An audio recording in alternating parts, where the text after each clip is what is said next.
Thanks to the folks who were part of the Climate March team originally that have also, again, helped make this promotion possible. That's myself. And Sherry Hardina, our March Administrative Director, Forrest Detterman, who was the media technology consultant, and Sarah Spain, who did all of the logistics, and Kathy Burns, who was not involved in the original march, but has been instrumental in marches since then. And thanks to the marchers who have been helping to promote this as well, including Fernando Casares and Charles Goldman, David Osterberg, Maureen McHugh, John Ratchow with Physicians for Social Responsibility, Cheryl Child, and Diggy, you know who you are, and also the folks who supported the march in various ways, Marilyn Keller, Carol Spalding, and Tim Cruzy. Tim Cruzy is the one who set us up with the solar collector, Ralph King and Leslie Chin, also Eddie Morrow, a local community activist here in Des Moines, Susan Franzen with KHOI 89.1 FM radio in Ames, Greg Maynard, Chet Gwynn, Monica and Roy Green as well. Thanks to all those folks who helped make this possible. And of course to Joe and Corinne Gantz, the folks who are behind the film, and Joe and his team were with our march for 8 months, the entire way. They went the entire way. They didn't have as many blisters as some of us did. They went the entire way. And thanks. I want to introduce our panel real quick here. Miriam Kashia. At age 71, Miriam walked every step of the way across the U.S. with the Great March for Climate Action. She has since continued her activism unabated, including being arrested several times fighting climate change. Regarding the 2014 march, Miriam writes, quote, "We spoke to thousands of people along the way and witnessed the increasingly devastating effects of our climate crisis for ourselves. 7 years later, the crisis has only increased exponentially. There is nothing more important I can do than work for a livable future." Miriam, thank you for joining us. Thanks also to Pascha Morgan, somebody I've known for a few years now and really enjoy working with. 2 years ago, Pascha walked from Iowa to Texas, a solo journey that he dubbed the March Against Detaining Asylum Seeking Families, or MAD AF. He writes that the purpose of his walk was to put words like compassion, empathy, human dignity into action. Love of others can make you mad AF, writes Pascha. The climate emergency also motivates Pascha in his work, and he has been very active in Des Moines' movement for equality and equity. The intersectionality between equality, equity, and climate is infused in all aspects of his work.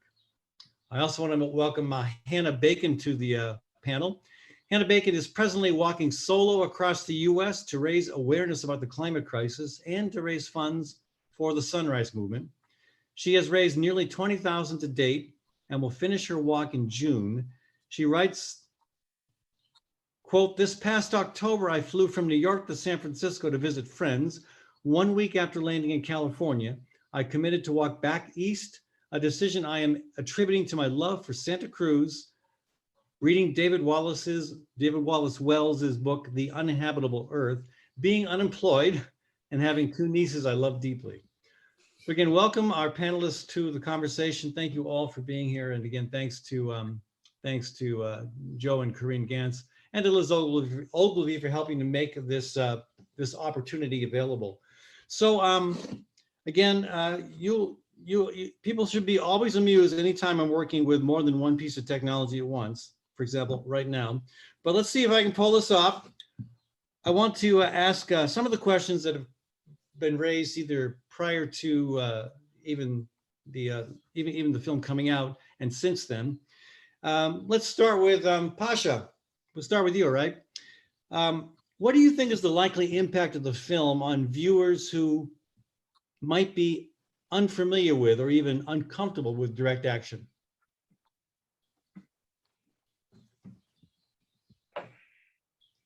Okay.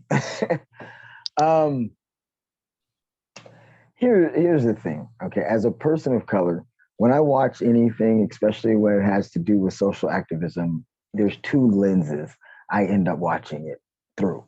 I watch it as a person who understands the intent behind it, and I understand what they're trying to say, and then I watch it as me. And so with this film, I found that kind of problematic. I've been kind of struggling with myself on whether I was going to bring this up or not. But I found that kind of problematic in several areas in the film. But but pertaining to your question, which person or which lens are you talking about? If you were talking about the lens is just me, a person of color living in America, growing up in America, I was a Black person in America, then probably not very likely. If you are talking as just in general and the intent behind it, like this is worth fighting for, then that it would probably it will touch somebody and somebody will spur somebody into movement.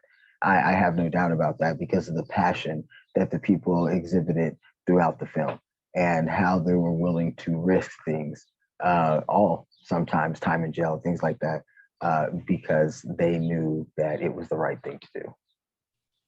Thank you. Hannah, what are your thoughts on the impact of the film?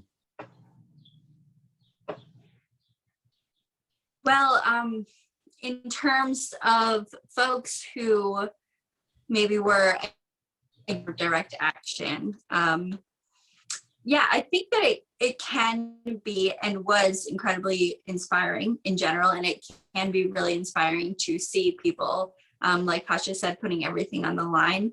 I think for folks who might be uncomfortable with direct action, it's hard to say because I'm not somebody who's uncomfortable with direct action. So I don't know if it might make somebody just say, wow, those people are too much, or, nobody should be risking getting arrested for such a cause. But I hope that it swings the other way to helping people see that there's individuals willing to risk it all. And even if that is not you, that you can take their message because they're putting everything on the line, take that message and at least give it a chance and think about what you might be able to put on the line, even if you're not willing to get arrested for it or to go to some extreme, at least be able to think about ways at which you can think about your own life and think about how you make changes, even if it's smaller scale. So I hope that that's kind of what folks would take from it. Thank you. And Miriam, again, what do you think is the likely impact of the film on viewers who might be unfamiliar with or uncomfortable with direct action? Well, I tend to agree that it's going to impact different people very different ways, depending on their position, depending upon their life and lifestyle, depending upon their circumstances. So I don't think there's an easy answer to that question. My hope is that even though in this oppressive era, it could be very frightening to think about doing what some of these folks have done. And, my role in the film had to do with marching across the country, which was, quote, oh, that's easy compared to getting arrested. But I've been arrested 4 times since then. And, but I'm an old white lady. I was treated very respectfully when I got arrested. And I know that's not going to be true for everybody. So people have to evaluate their circumstances, and even if they feel motivated and want to dive in, you need to do that thoughtfully and carefully. And you need to take a training. I've been through a direct action training several times. You need to know what you're doing. You need to be part of a group. You need to have a plan, and you need to know what the circumstances and the outcome could be. So it's a complicated question with a complicated answer. Well, that's why they pay me the big bucks, is to ask the complicated questions. Oh, wait, they don't pay me. Never mind. Sorry, I'm a volunteer. Hey, so another question. What are your thoughts on, everybody here has been a marcher in one capacity or another? Some of us more than once. Miriam, I know you've done several marches. What are your thoughts on marching as a strategy for social and political change generally, and for addressing the climate emergency specifically? Let's start with Hannah this time. Yeah, well, I think that marching is such an incredible way to use our bodies and our minds in a peaceful protest. And I think it's a really great way to give back to our fellow, depending what we're marching for, our fellow humans, our earth, in a way that's really leaving no trace, and it's a sustainable way to show people that you care. And the amount of peace and joy that comes from it for me, and when I see that on other people who hear about what I'm doing, I think it's a really great way to spread that sort of peace. So yeah, I think that marching is so special in depending on what you're marching for, especially for climate change. Marching to me has a deeper meaning, because you're choosing not to fly or drive, or it's kind of an added statement of I'm marching, I'm protesting, and it's specifically to be carbon neutral or carbon negative. Thank you. Miriam, how about you? Well, when we look historically, marches, whether they're long or short, have had a huge impact on American culture and thus on legislation that's been passed. We can't deny that. There's example after example of that. I don't want to take time to talk about each of them, but we're all aware of those. And I think that's why so many states are passing severe laws to prevent protests and marches, because they work. And there are forces in this country that don't want change. So yes, I think marches are important. I think they work. You can march 2 miles with 40 people through a city street, and that's a march. Or you can march across the country like Hannah or I did with the Great March for Climate Action, or Pascha did from Iowa to Texas, with a group or by yourself. It's easier with others, though, I have to tell you. So yes, marches are important. I also marched from Philadelphia to Washington with the Democracy Spring. And I marched with the First Nations Farmers Unity March in Iowa a couple of years ago, which was a week-long, 94 miles. You know, there's lots of ways to do this, and they all matter. Whatever we do matters. Pascha, same question, marching. First, I would like to say that Miriam, I am incredibly impressed by you. Like you are blowing me away over here. Yes, I absolutely agree with what Miriam was saying. As a matter of fact, I think in my original press release, I said, if I don't know what else to do, and if there's one thing historically in this country, we do something. We sit, we stand, we boycott, we march, we use ourselves. For me, it was, there's nothing else I have to give. I don't have a lot of money that I can throw at the problem or anything else, but I have my body and I can walk. So it was more of, I won't be, when this comes back around on the other side of history, when somebody asked me about what was happening when all of this was happening, I won't be able to say that, I won't have to say that I sat on the sidelines and wrung my hands. I tried to do something. I brought some awareness. I talked to some people. I did something. And that was my biggest thing with this, is that I didn't just sit by and let my fellow humans get locked away in cages and did nothing.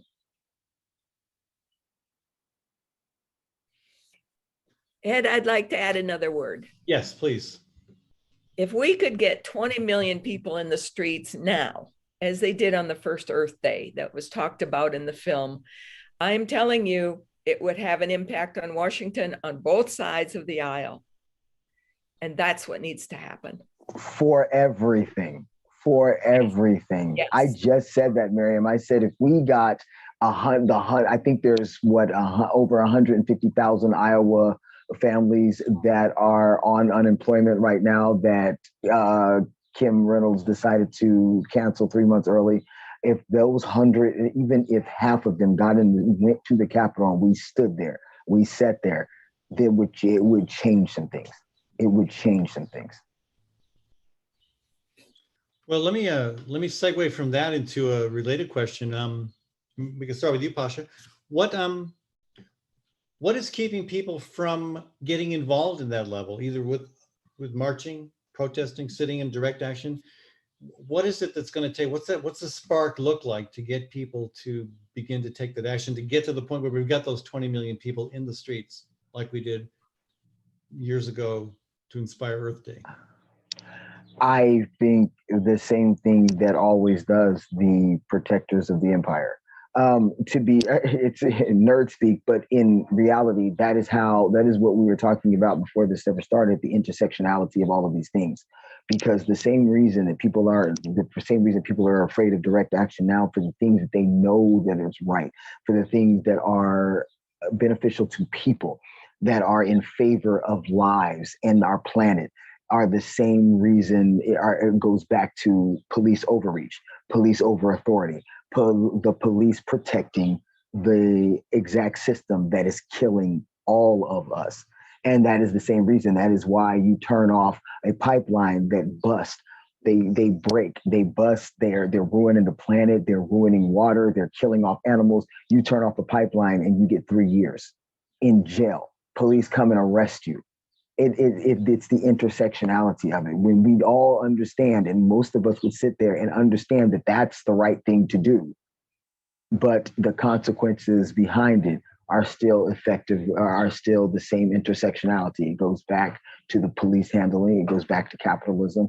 You can't fight one without fighting the other. Until we fight capitalism, we're never going to be able to be successful in fighting climate change. Because as long as companies can continue to make money and profit off of killing our planet and killing our people, they will. And as long as capitalism prevails, they will. Hannah, how about same question to you? What's it going to take to get people to turn out in droves, whether marching or protesting or other actions to accomplish the changes we need to see?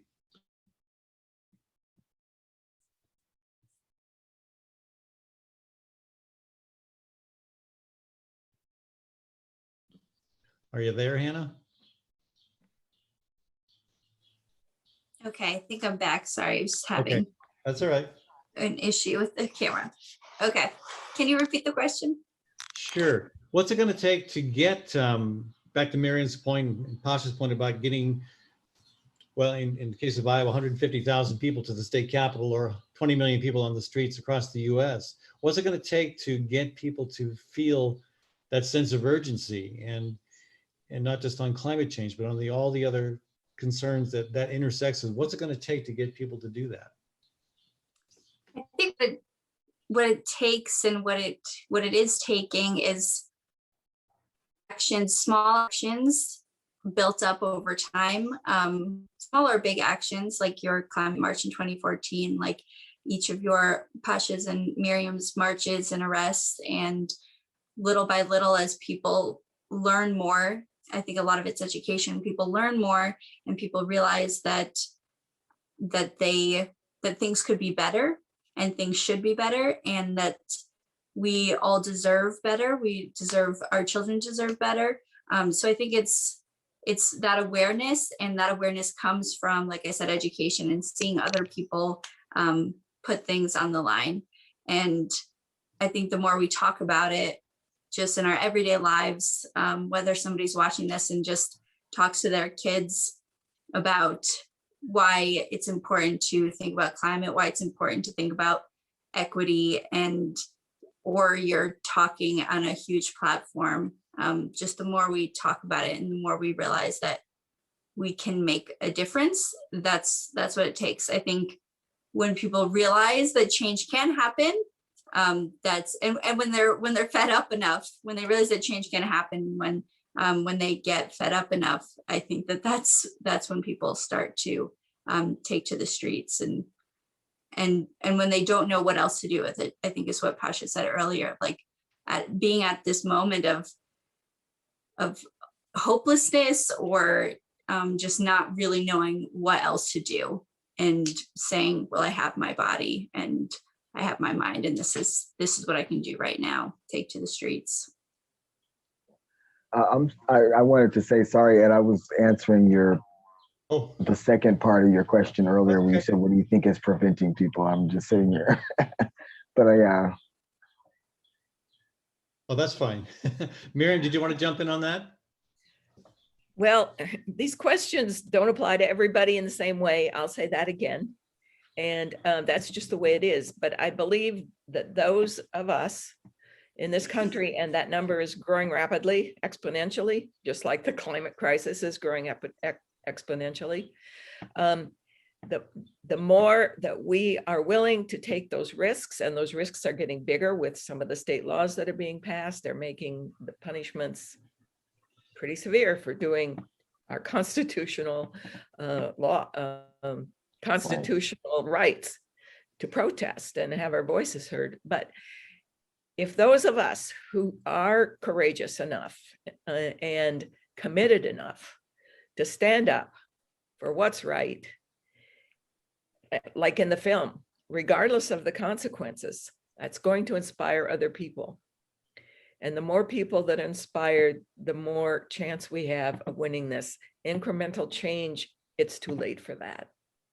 It's simply too late for that. We have to have change now, and it has to be swift, and it has to be,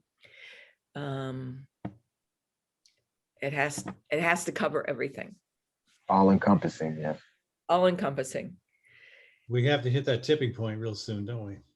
There's two tipping points: the tipping point of public opinion and policy that follows, and the tipping point that we're right up against with our climate.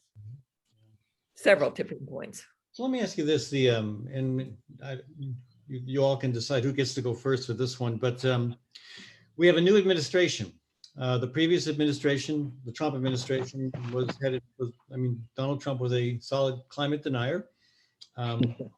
We have Joe Biden, who some of us weren't particularly excited about as a candidate, but who is, I think, doing more on climate than we expected he would do, certainly doing more than any previous president has done. Does the change in Washington, D.C. impact how the tactics described in the film, how those tactics are used? Does it make sense to continue to put a tripod in front of a train, for example, to turn off a valve of a pipeline, to engage in a shutdown of FERC, to march across the country? Do those tactics still make sense? And if so, how are they different, if they are different, under the new administration? Who wants to take a crack at that one? I'll go. I think that these sort of actions do make sense, and always make sense, and always will make sense if they're coming from a place of passion. I think if you are passionate about something and it's something that is affecting you and your family, your loved ones, your fellow brothers and sisters across the country, across the world, and if you are, regardless of if the administration is working to solve it or not, if it's something that you feel so passionate about, I think it's important and always will make a difference to somebody if you are out there and showing that you're passionate and wanting to make a change and standing up, like Miriam was saying earlier, standing up for what's right, I think is always going to be important. Thank you. Miriam, Pascha? I'll go next. Having a science-based, intelligent, well-informed administration is only part of the struggle. It's an important part of the struggle, but it's only part of it. We still have to stand up and demand immediate change. There's no way we can avoid total catastrophe with half-hearted, foot-dragging compromises. It's simply too late for that. So we do what we do, and we do as much of it as we can do, and we enlist as many people as we can. And this has to do with politics. It has to do with action. It has to do with protests and marches and letters and calls and everything we can possibly do. It all matters. We just have to do it and get everybody else to do it. Easier said than done, but that's the direction we're headed. Pascha? Okay. Well, I have to admit, first of all, that I am not really sure, or I'm not clear on the specifics of what he has put in place for his new climate regulations. But in answer to your question, if as far as I'm concerned, with the top three things on my list being, if he doesn't have a solid plan in place to transition the country out of fossil fuels, if he hasn't put in place something that puts corporations to places corporations responsible for their role in what's happening with our planet and our country, with strict enforced penalties for breaking these new regulations. And if he hasn't put the teeth back in the EPA so that they can enforce strictly, particularly on corporations, if he hasn't done those things and those aren't the things in his plan, then yes, I absolutely think there is still a reason for things like FERC. There is still a reason to put tripods in front of trains. There's still a reason to do all of these direct actions because, like Miriam was saying, the time for incremental change is done. Now we're to the point where it has to be swift, all-encompassing, major change. We're trying to turn a Titanic with an itty bitty rudder here. So this is all hands on deck. We got to do what we have to turn this ship, and so we can't do it little turns at a time. Ed, I'd like to hear from you on this. Okay, so as a recovering politician who spent 14 years at the State House and ran for governor and Congress, I guess I have a little experience in that department. I mean, with Trump as president, you know, it was all about, I mean, there was nothing to do to try to convince him to do anything right. There was no hope for that. All we could do, and Miriam, you know, you and I were involved with two different actions relevant to Trump. Once we got arrested, once we got thrown out. And there was, I mean, all you had to do, all you could do was to try to yell and shout and make a scene and, you know, and do ridiculous things to try to get attention to the fact that this was a denier, you know, denying the existential threat of climate change. You know, with Biden, I mean, when Biden was running for president, we certainly put a lot of pressure on him. I mean, there was all over the, you know, Iowa, again, having the good fortune and also the tremendous burden of going first in the presidential selection process. And yeah, it really is a burden. It's a lot of work for us. And, you know, with Trump, it was like, you just can't do anything, but yeah. But with Biden and the other candidates, you find them wanting to be more agreeable on climate. Even though Biden, I would say, was very timid on some of the, he wasn't, for example, willing to take a stand in support of the Green New Deal. He did say he would oppose the Dakota. He did say he opposed the Dakota Access Pipeline. So I'm still waiting for him to shut that down. That's been a disappointment to me that he hasn't done that. He has shut the Keystone down. Great. What about the pipeline running through Iowa, which he specifically said he was against? I think, I think he said he was against kids in cages too. They're still there. Yeah, I know. So I think we have to be aware that there is more possibility for serious legislative changes. I take it back to look at the civil rights struggle. I mean, all the things that happened leading up to the Voting Rights Act of 65, I think it was, the Civil Rights Act of 64. I mean, Lyndon Johnson was no friend of racial justice. You know, that wasn't what he was believing in, what he campaigned. He probably had a hard time swallowing the notion that maybe Black people should have the right to vote. And so what made him do that? Well, the same thing that made Nixon sign the Environmental Protection Act. You know, it was pressure. So I think Joe Biden is feeling the pressure. I mean, he's not a denier like Trump. We have a lot more access. Again, you know, even a Republican president, Richard Nixon, did something really positive on the environment because there was all this pressure.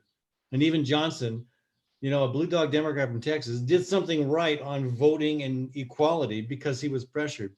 I think we still have to pressure Biden.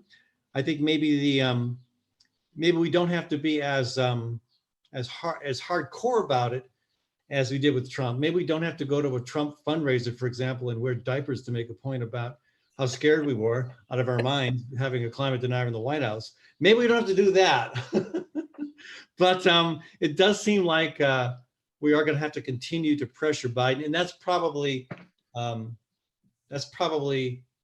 a concern I have is that people feel, okay, well, we've got a good guy now. We don't have to fight anymore. That's the concern. And Yeah. if we do that, then we won't make the kind of progress we need to make in the time that we need to make it. And we need to make it really fast. And sorry, I rambled on a bit more there than I should have, but you asked for It's it. it's interesting that you said that. Ed, do you remember a conversation we had about a year before the election, or actually it was about 6 months before the election, when it was pretty obvious that Biden was going to be the the DNC nominee, and I told you that was my fear.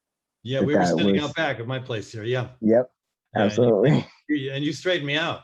That was my fear, that people were going to get apathetic once, because, oh, well, he'll do the right thing. Yeah. Okay. Well, on the flip Not side without of that, pressure. of people feeling like, well, we got better people in Washington, we don't have to work as hard. The other side of that, some of you have raised, and that's this incredible slew of anti-protest laws happening. And some of them originally happened because of pipeline fights. More of them happening because of BLM. And they're making it much more difficult to use your First Amendment right to object to bad policy or to push for the right kind of change. Again, how do you think that, well, what kind of effect does that have on the movement? And for example, I mean, look at the people in the film. You know, the Abby Brockway was not did no prison time. Michael Foster, who turned off the valve on the pipeline, did 6 months. A lot of those things could be much more serious in terms of penalties given these new laws. How do you feel those laws impact protest and marching and direct action? How are they supposed to affect it, or how might they affect it? How will they affect people's willingness to engage? Oh, I think that it's going to piss people off more. I mean, I that's my personal opinion. Like, that would, because at that point, then it's showing that you are, like, it's something that can slap people in the face. People have to get hit with it. Sometimes they don't like to look for stuff. People don't like to research and find. They don't like to do a lot of hard work. They like to be smacked in the face with it. And when that is so obvious that that's exactly what they're doing, and it's always a cover story, but when it affects you personally, which brings us back to the film, it is why some of the things, I think, even though I found them problematic in the film, I thought, well, maybe it's the audience that they're trying to reach in the film, which is an audience that says things like, I never thought about getting arrested because I'm not that kind of person. I'm just a regular, everyday person. But the truth of the matter is, regular, everyday people get arrested all over America for all types of different things.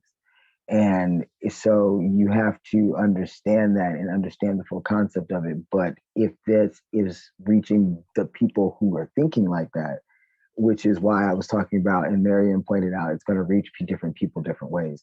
So, but if it's a person who feels like that, and that's the type of thinking that they inhabit, then seeing people who are like them, or regular people who don't get arrested, then go and do that, and seeing the force of the government against them for doing the right thing can inspire somebody, will piss somebody off and say, hold on a second. You know what I'm saying? That's the first thing. I was never really into, there was a lot of social activism, most of it around LGBT community and the African-American Black community. But it wasn't, I didn't even think about really the climate part of it until the Keystone Pipeline. But the reason that I thought about it is because it was all back to social activism, because all I saw was taxpayer funded entities, that are public safety entities, using violence against protesters who are protesting a private company. So police and sheriff were coming against protesters who are protesting a private company and coming against them with violence in the name of that private company. The people who are they attacking, who are paying for them to attack them to protect a private entity who is ruining their lands. And we're not even going to get into treaties and stuff. We're just simply talking about the intersectionality of that and the craziness of that situation when you say it like that. Thank you. Hannah, you want to weigh in on that? Or Anna? Specifically, again, how do the anti-protest laws being passed in legislatures across the country affect the use of direct action and affect people's willingness to use it?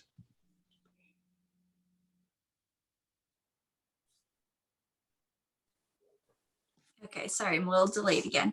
I think that the people who want to protest and the people that it's their first inclination to protest will continue to protest. That's what I believe, and I believe that will be true, and I hope that will be true. The folks who, when they feel like there's injustice, their first instinct is to stand up and fight back. So I'm hopeful that crowd will just do it anyways, whether that there is a law kind of prohibiting or changing what that used to look like for them. I am concerned about folks that are maybe a little bit more on the fringe and maybe would only join in when a protest is already large. And I'm concerned, I guess, about the folks who need a little more coaxing.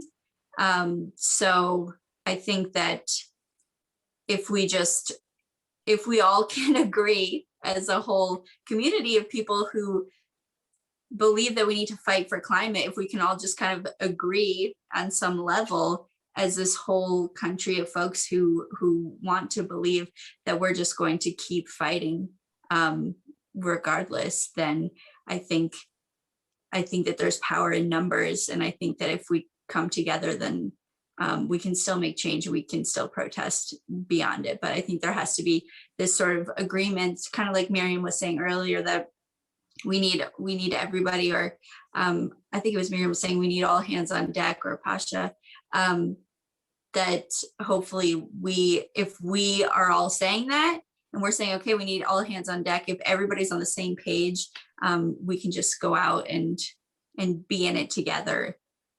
That's my hope. Thank you. Miriam? Well, here again, there's a lot of different ways to enter this struggle. And this one's question addresses the direct action method.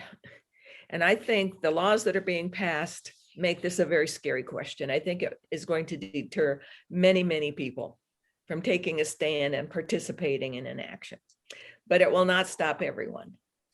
Those who understand how dire our climate crisis already is will not be deterred. And hopefully others will take their cue from those leaders and join. But I want to point to another facet of this as well. I spent a week in northern British Columbia, and I think it was in 2015, at the Wet'suwet'en Unistoten Action Camp. That's a tribe of indigenous folks, First Nations people, they're called up there, who are trying to protect their land from being cut across by Enbridge's Line 3 from the tar sands in Alberta all the way to the coast. And they have been protecting their land, standing for the right to have their land not crossed by this pipeline for years. And I was there for only a week at their action camp, and there were about 100 white folks there that week. It was an incredible experience. And what they told us, among a lot of other things, was when you folks are here, we are safer. And that is how we can use our white privilege in all kinds of ways, whether it's Black Lives Matter, whether it's indigenous rights and treaties, whatever it is, we need to stand up. And it's easier for a person like me who's retired and I'm pushing 80 now. You know, I haven't got that much to lose. A 23-year-old who has their whole life ahead of them, it's a huge risk for them to get arrested and stuff. So those of us who have the privilege need to be the ones to step forward. And that's a really good point, Miriam, because you look at the Dakota Access Pipeline fight. There were about 400 arrests in Iowa, and I think there were more like 500 or 600 arrests in North Dakota. But there were a heck of a lot of arrests in both places, and I don't think there'd been that many arrests on any issue in Iowa since the Vietnam War. But we were treated really, really kindly by law enforcement. I mean, I was arrested 3 times. The first time I was cuffed behind my back. That's because I was in the governor's office, and that was really bad. One time I wasn't even cuffed. I was just put in the carrier, in the police car. And most of us got off pretty easy. You look at the stuff that happened in North Dakota to Native American people, it's a whole different response. And we've seen that too in the BLM movement. And I think that's a really good point, Miriam. Regardless, I think these folks the legislators who are passing these anti-protest laws are doing it intentionally. And again, a lot of it is like what Pascha said, it's so that our taxpayer funded security forces, whatever you want to call them, are going to be used to defend a private business that is doing things against the public interest. That's what we're up against, and that again points to the importance too of not just protest and direct action, but of getting the right people in place and eventually the right laws passed and getting some of those laws repealed, because those laws are so clearly against our First Amendment right. I got 2 more questions I want to try to slip in here, maybe 3 if I can get one more from someone here. So, Pascha, you brought up intersectionality earlier. Talk to us more about the intersectionality of climate and some of the other pressing social and political concerns that are before us. It's okay. I know that I sound like a broken record because you're not the only program I say this all the time, but because we have to get to the root of unchecked capitalism. Unchecked capitalism is the cause for our healthcare disparities. Unchecked capitalism is the cause for our our educational disparities. Unchecked capitalism is the cause for the majority of our climate change, our climate, not climate change, but our climate crisis. And because if you tell somebody that the rules of the game to win the game is to get as much as they possibly can, then they will kill, steal, and destroy anything in their path to get it so that they can win the game. And that is the issue. And that is where the intersectionality comes in, because there's all of these little things that people are fighting for. And there's women that are fighting to have control over their own bodies. Are you serious with me? It's 2021. How in the hell is an entire room full of old white men making changes when it concerns women's bodies? So you have that, but it's all because it all goes back to profit. It all goes back to who is giving us the most money, who is money in politics. It is all the same. It's all under the same beast umbrella of unchecked capitalism.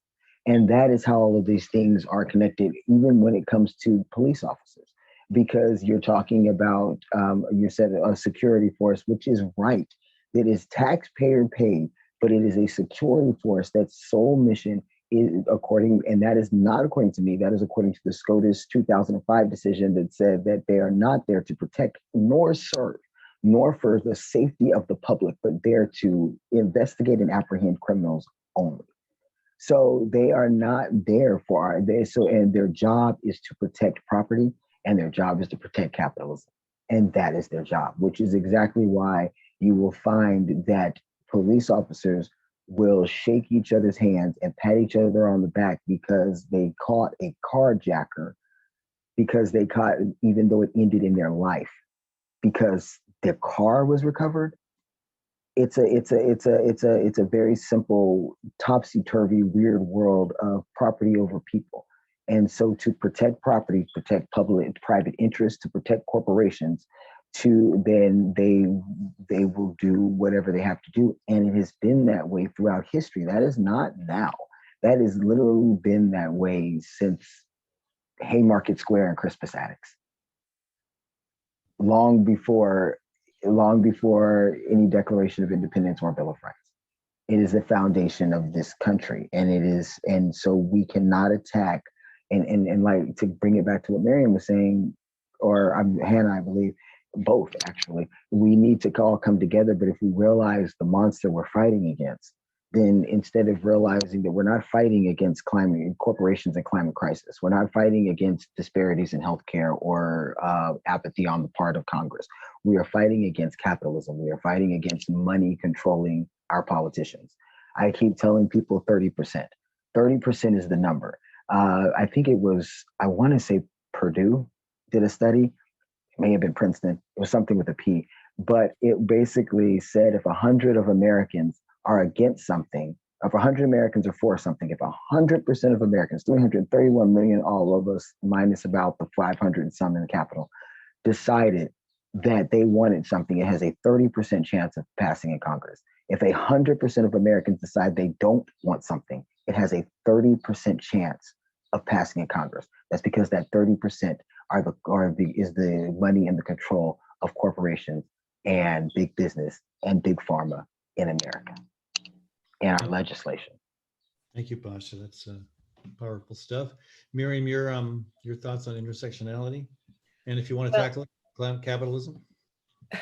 No, I think Pascha did a good job of that. I'm not going to go there. What I'm just going to say is very succinct. It's all connected. We're all connected. And all injustice is connected, just as all of life is connected.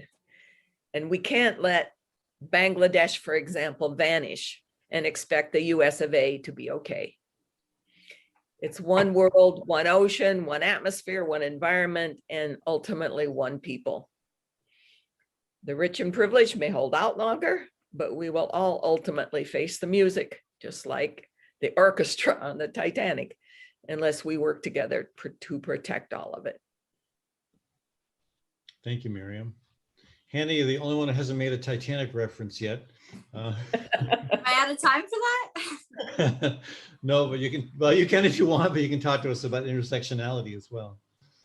Yeah, I mean, well, I was gonna say really similar, just what Miriam was saying, that we're also connected, and we cannot have climate justice without racial justice, economic justice, social justice, because it's justice for all of us. And the climate crisis is already and will continue to affect people in the frontline communities, the people that cannot afford to move when their city starts to flood or when their home is on fire, and people who are in cities low income and their kids are breathing polluted air, and they're stuck in that spot. So it's already affecting and will continue to affect people in frontline communities. So we cannot have climate justice unless we are all brought up together and we're all uplifted and uplifting our brothers and sisters around the world.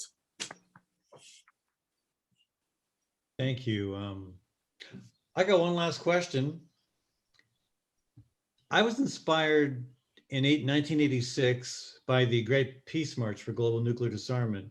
I got involved with that. I was the Iowa coordinator. I couldn't march because my back was so bad, but that eventually is what kind of triggered my thought that, hey, maybe a march across the country for climate action would be really effective. And my idea was that, well, maybe we can get 1,000 people to do this. I mean, this is so urgent, and maybe that's what it'll take. Well, we didn't get 1,000. We got maybe 50. But I guess I wonder, what are your thoughts? Is it time? And I do not want to organize this. I'm not even sure I'd want to do it, but I think I saw the power of marching when we did it, Miriam. I saw the impact that Pascha had when he walked to Texas. Some of those stories you shared, Pascha, were really powerful. And Hannah, I mean, just what you're doing right now, you're reaching loads of people. And, you know, and sometimes you talk to somebody, you don't realize you have an impact. I mean, I heard from this guy years later that said, when we walked through Indiana, we had a real impact on his community, and people still were organizing because of that. So I wonder, do you think, is this a good time, or maybe we're beyond it? This is a good time for another large coast to coast march that might focus on climate change, but might also tie in the intersectionality of climate change with all the other things that are on the table. What are your thoughts? Hannah, you want to go first? Sure. Yeah, I mean, there's never a bad time for a coast to coast walk. That's how I feel. But I think yes, if it I think that more and more people are talking about intersectionality in general, which is great. And I think the more we talk about it, the better. And it's important. We need to. So yeah, when people start realizing that it's not just about climate and not just about racial justice and just about LGBTQ rights, so that it's all together. Yes, the better. So if that could all be swirled into one march, yeah. Is it possible to swirl everything into one march? Miriam? Well, right now, of course, we're dealing with a pandemic. So this is probably not the best moment to be planning a cross-country march and meeting thousands of people en route and living in tents together. Although most of us outside, that would help. I don't know. I don't have an answer for that. I do know that I probably wouldn't attempt to walk 8 months, 3,000 miles, 7 million steps again. One-time thing. Once was enough. That's a once in a lifetime thing there. Your thoughts, Pascha? I think that I agree with Miriam as far as the pandemic. However, I believe that if we were talking, and maybe this is months from now, a year from now, I think that if we started in California with 1,000 people, I think we'd have 200,000 by the time we reach DC. I think that if we could really actually start a march with 1,000 people, I think that we would have 200,000 at least by the time we reach DC. I think that it would pick up momentum and it would be something to see. I think that's why marches work. I don't think that marches, I think very rarely do marches have the 20 million impact, 20 million person impact of the march, the climate march in the 70s. That being said, I think that it's the power of the people, because if you've ever been at one of these direct actions or this rallies or things, which everybody here I'm sure has, it's a feeling, it's a power, it's a togetherness, because we draw strength from each other, which is what Miriam was saying, expounding on what Miriam was saying about if Bangladesh disappears, the USA won't be okay. That's who we are as beings. We draw our strength from each other. It's the only way we survived. It's the only way we got to this point. Nobody was just out there with 2 sticks and a stone and they made it together. It was a community, and it's that community that we have been separated from with our houses and our fences and our Netflix for hours. But when you're together in these direct actions, when you're together in these marches and you're by your brother or your sister or your thems and zims, and when you feel it, and you feel that power that we have when we're together and when we do things together and when we push forward together.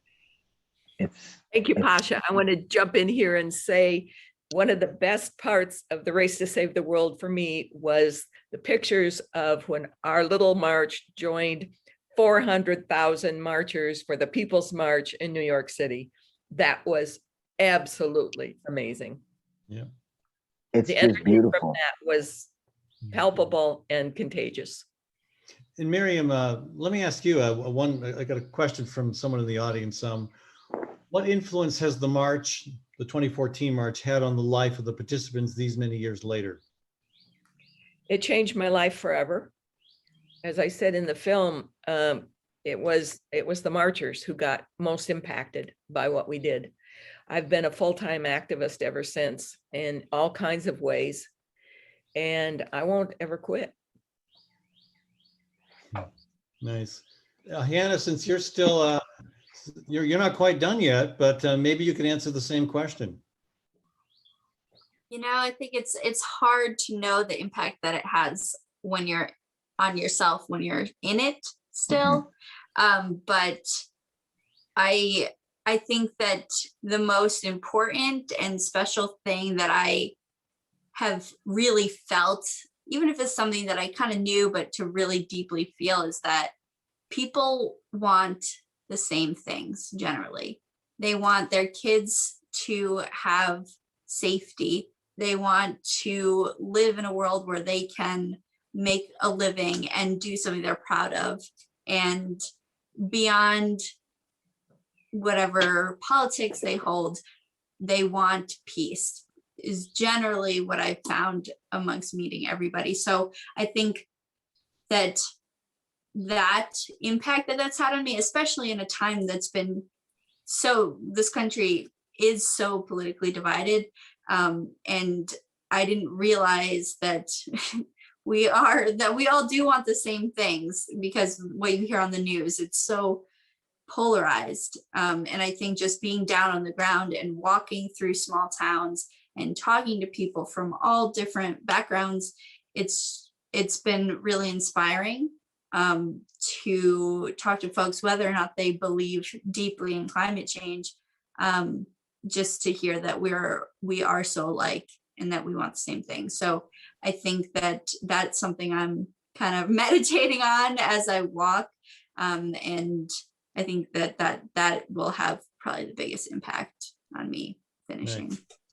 Pascha, we got a minute left. You want to answer the same question about your march? I see now. I agree with Miriam. I didn't see my little green square. I agree with Miriam in the fact that it affected me, I think, more than anything else. I also agree with Hannah in a way that walking through those really small towns, I walked through from Iowa to Texas, and I walked through Kansas and Missouri, and so in one of the biggest, I think the biggest town I went through had 10,000 people. And the smallest was like 187. So I'm talking to these people, and as a Black man in America going through red states in the middle of rural Kansas, it was not the experience I expected.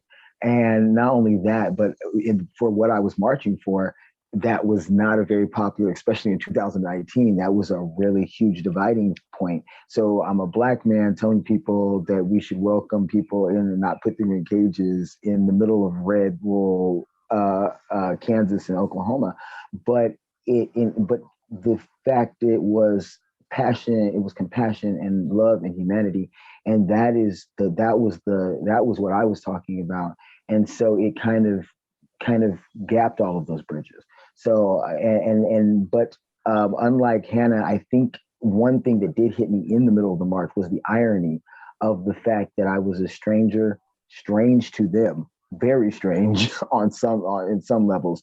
And I am coming into these tiny towns, and they are welcoming me and loving. People cooked for me. A couple of people wouldn't even let me sleep in my tent.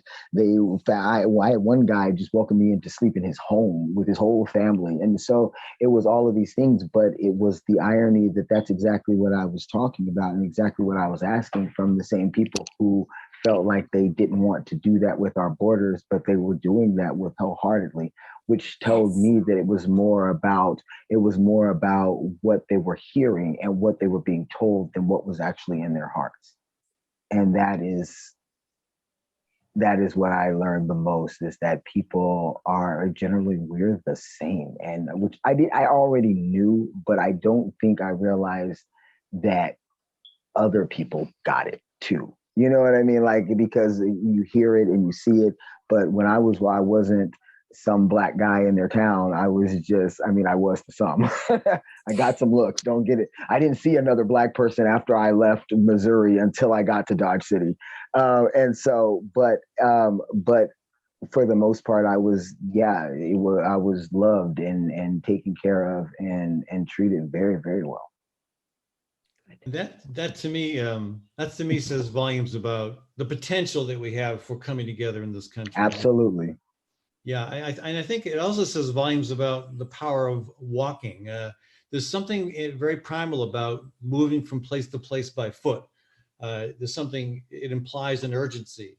The volcano is going off. We better get out of here. The Huns Yeah. just burned down our village. Time to move.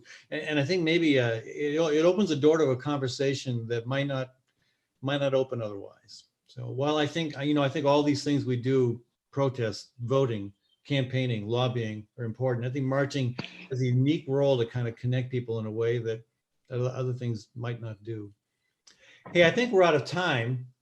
And I really appreciate everyone taking the time to come and be a part of this panel. I appreciate the folks who listen to us live and those who are catching this after the fact. Again, thanks to Liz Ogilvie and Corinne Gantz and Joe Gantz for helping to make all this possible. And yeah, all I can say is keep fighting, keep doing what's right, and don't be afraid to continue to speak out, no matter what laws they might try to pass to prevent you from doing so. Thank you.